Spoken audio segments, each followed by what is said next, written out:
अरे बिंदु, आज घर में बहुत काम है। आज तुझे स्कूल जाने की जरूरत नहीं है।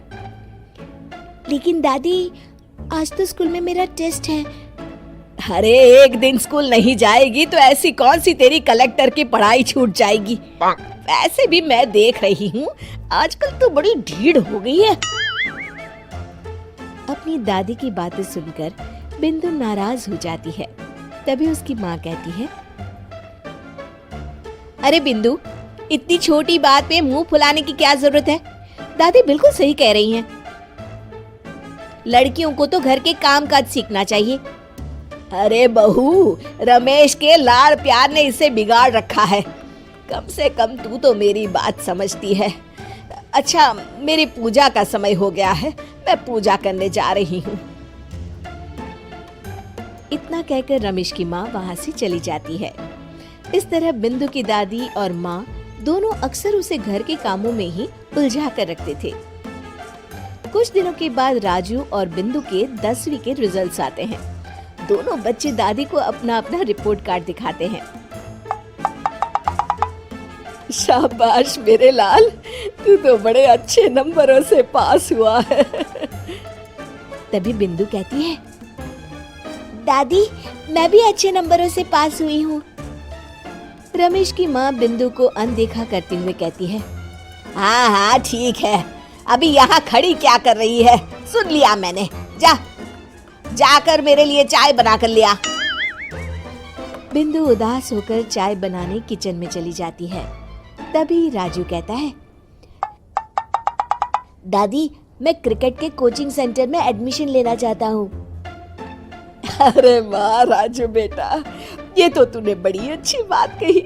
तू कल ही अपना एडमिशन करा ले, जितनी भी फीस होगी मैं दे दूंगी।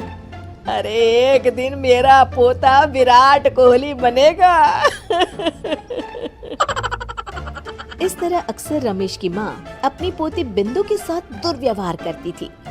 कुछ दिनों के बाद रमेश की माँ और उसकी पत्नी दोनों सास बहू मिलकर राजू का एडमिशन अच्छे स्कूल में करवा देते हैं, लेकिन बिंदु का एडमिशन नहीं करवाते। इस बात से नाराज होकर बिंदु अपनी दादी से कहती है, लेकिन दादी मुझे भी आगे की पढ़ाई करनी है। अरे क्या करेगी आगे की पढ़ाई लिखाई करके, हैं? आज से ये पढ़ाई का भूत अपने दिमाग से उतार दे। इतना कहकर रमेश की माँ वहाँ से चली जाती है। उस दिन के बाद से बिंदु की पढ़ाई हमेशा के लिए छूट जाती है और उसकी दादी उससे घर के सारे काम करवाना शुरू कर देती है। इस तरह उसका सारा दिन घर के कामों में ही बीत जाता था। कुछ दिन बीत जाते हैं और एक दिन रमेश छुट्टियों पर घर आता है। बिंदु को घर के काम करते हुए देख उससे कहता है, अरे बिंदु बेटा, तुम स्कूल नहीं गई? पिताजी, दादी ने मेरा एडमिशन कराने से मना कर दिया है। वे कहती हैं घर पे रहकर घर के काम करना सीख। अपनी माँ का ये बर्ताव देख रमेश को बहुत गुस्सा आता है और वो अपनी माँ से कहता है, माँ ये तुमने क्या किया? आगे की पढ़ाई के लिए स्कूल में बिंदु का एडमिशन क्यों नहीं करवाया? अरे बेटा, लड़की जात है, ज्यादा पढ़ लिख कर क्या करेगी? वैसे भी शादी के बाद तो इसे घर के ही काम करने हैं ना।